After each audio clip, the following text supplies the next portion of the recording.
গৌৰীপুৰত বলদমাৰা petrol পাম্পত অঘটন, পেট্ৰলৰ পৰিৱৰ্তে পানী ওলাইছে পাম্পৰ পৰা। গৌৰীপুৰত বলদমাৰা ইণ্ডিয়ান অইল পেট্ৰল পাম্পৰ লুণ্ঠন ৰাজ। পেট্ৰলৰ পৰিৱৰ্তে গ্ৰাহকক পানী দি ৰামঠগন পেট্ৰল পাম্প কৰ্তৃপক্ষৰ। অভিযোগ উত্থাপন কৰা গ্ৰাহকক মাৰপিট পাম্প কৰ্তৃপক্ষৰ। পেট্ৰল পাম্পৰ মেনেজাৰক আটক গৌৰীপুৰ আৰক্ষী। 20% পেট্ৰল আৰু বাকী 80% পানী, বিকল বহু বাহন।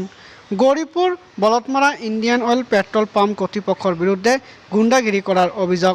ঘটনা সন্দৰ্ভত গৌৰীপুৰ আৰক্ষী থানাত এজাহাৰ দাখিল ভুক্তভোগী গ্ৰাহকৰ। আজি কি হৈছিল আপোনালোকৰ? মই ডিবুত তেল ভৰাইছিলোঁ, ভৰাৰ পিছত কি বন্ধ হৈ গ'ল, বন্ধ হৈ খোলাৰ পিছত দেখি পানী আছে। তাৰপিছত মই ৰাস্তায় আছোঁ, তাৰপিছত মোক ৰাস্তাখন উঠাই লৈ মাৰধৰ কৰিছে ডিবুত নি। তাৰপিছত হাতখন বান্ধিছিল, তাৰপিছত লৈ অন্য বাৰীত ৰাখিছিল। হয়, ডিবুত মাৰিছে। 4টামান চাৰ্ট মই নাজানো কৰ্মচাৰী নেকি, গোটেই ষ্টাফক মই কৰোঁ। তাৰ ফুটেজ আছে টিভিত, এই কেমেৰাৰ ফুটেজ আছে টিভিত। হয়, পুৰা মাৰিছে, ইয়াত মাৰিছে, ইয়াত মাৰিছে, ইয়াত মাৰিছে। মানে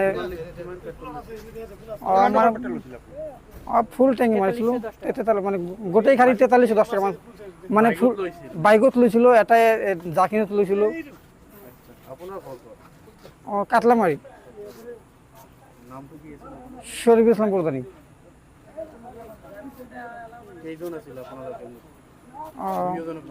দুইজন আছিল, মই দুইজন মাৰিছে।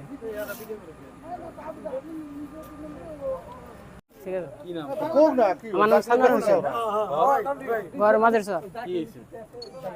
মানে ডিপুর থেকে তেল ভরেছি, তেল ভরার পিছত মানে বাচ্চা বন্ধ হয়ে গেল। বন্ধ হয়ে যাওয়ার পরে তেল অল্প মানে অল্প টুক মানে কেজি হানি বাই করলাম। বাই করার পিছত দেখি যে 50% পানি আছে আর কি 50% তেল আছে। তারপিছত যেমন কালে ডিপুর ওসরত গেছো, তারপরে মানে ডিপুর লোকজন আইসা আমাকে মানে বাইকের চাবি কাইরে নিয়ে গেছে, প্লাস মোবাইল কাইরে নিয়ে আসে, নিয়ে হেরা তারপরে যেমন মারপিট করছে। মারপিটটা করলো আপনার ডিপুর যে তেল দিছে ওই জায়গায় আর কি মারপিট করছে। প্লাস ধরেন ওই যে ডিপুর যে কিবা যে তেল দেয় ওই জায়গায় তেল বাই করছে আর কয় দেখ ডুপ্লিকেট আছে নাকি দেখ। তারপিছত মারপিট করছে। তারপরে না ওলাইছে, হ্যাঁ তেতিয়া পানি ওলাইছে। হ্যাঁ তারপিছত তারপিছত যে আর ঘরে ঘরে মানে লয়ে গেছিল বলদমারা নতুন ডিপু। সেইটো মোটামুটি 4টা বা 4:30 বজাত হয়েছে। এজাহার দিল। কিমান জনের নামত এজাহার? পুরা স্টাফের নামত দিছে। মানে কোনে কোনে বা মার দিছে, মানে ওরকম তো চেনা নাই আর কি, মানে স্টাফ দিলাম আর কি, এজাহারটা দিলাম।